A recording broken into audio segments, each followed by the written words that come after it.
बिस्मिल्लाहिर्रहमानिर्रहीम। अस्सलाम वालेकुम प्यारे बच्चों। कल हमने लेसन नंबर 7 का आगाज़ किया है जो अल्ताफ़ हुसैन हाली साहब ने लिखी है। ये मिर्ज़ा गालिब साहब की शख्सियत के बारे में इसने लिखी है। तो आज हम इसी शख्सियत के बारे में, इसी मिर्ज़ा गालिब की शख्सियत के बारे में पढ़ेंगे। मिर्ज़ा गालिब जो था, यादगार गालिब, एक किताब थी मिर्ज़ा गालिब की, अल्ताफ़ हुसैन हाली की। इसी से लिया गया है ये मिर्ज़ा गालिब जो हमें आज पढ़नी है। यादगार गालिब से लिया गया। मिर्ज़ा गालिब के उन्वान से इस मज़मून में मिर्ज़ा गालिब के इखलाक व आदात का तज़किरा मौलाना अल्ताफ़ हुसैन हाली ने बड़े दिलचस्प अंदाज में किया है। हाली लिखते हैं कि गालिब दूसरों के साथ अच्छा बर्ताव करते थे और कभी दोस्तों से बेजार न होते थे, नाराज न होते थे। दोस्तों को देखकर बहुत खुश हो जाते, इनकी खुशी में भी और गम में भी दिल से शरीक रहते। आपको खतूत लिखना बहुत पसंद था। बहुत सारा वक्त खतूत के जवाब देने में गुजारते थे। हर फिरके का आदमी आपसे उल्फत व मोहब्बत रखता था। अल्ताफ हुसैन हाली साहब फरमाते हैं, दोस्तों के बेरंग खतूत भी कबूल करते थे।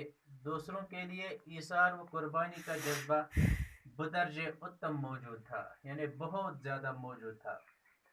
आपकी आमदनी बहुत कम थी, लेकिन इनका दिल बहुत बड़ा था। कभी भी आपने किसी साइल को खाली हाथ न लौटाया।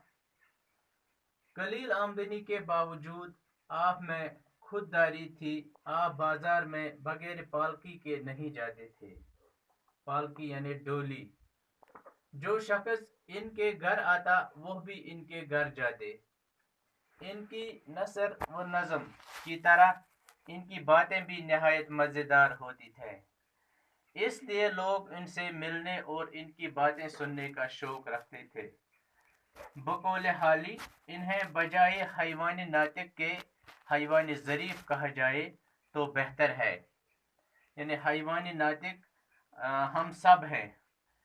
अल इंसानो हैवान नातिकुन, यानी इंसान हैवान नातिक, बोलने वाला जानवर है। यानी ज़ुबान दी है अल्लाह ताला ने इंसान को, इसलिए इसको हैवान नातिक कहते हैं। हैवान कहता है कि अगर इसके बजाय इसको हैवान ज़रीफ यानी हंसाने वाला जानवर कहा जाए तो बहुत बेहतर है।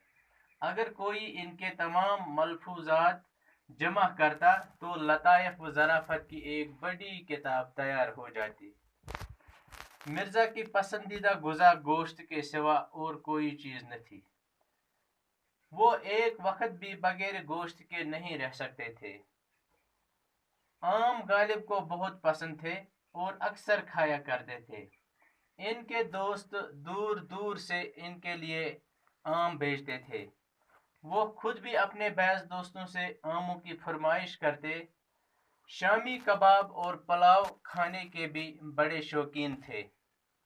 मिर्ज़ा के मिजाज में तंज़ मिज़ाह और ज़राफ़त कूट कूट कर भरी थी। वो बात बात में ज़राफ़त का पहलू निकालते थे, यानी हंसने हंसाने की बात वो हमेशा कहते थे। बातों में मतलब हर बात को हंसने हंसाने वाली बात बनाता था। इस किस्म की कई मिसालें मौजूद हैं। आखिरी उम्र तक अशार की इस्लाह का फरीज़ा अंजाम देते रहे। आज इतना ही। इंशाल्लाह कल इसके और सवालात करेंगे।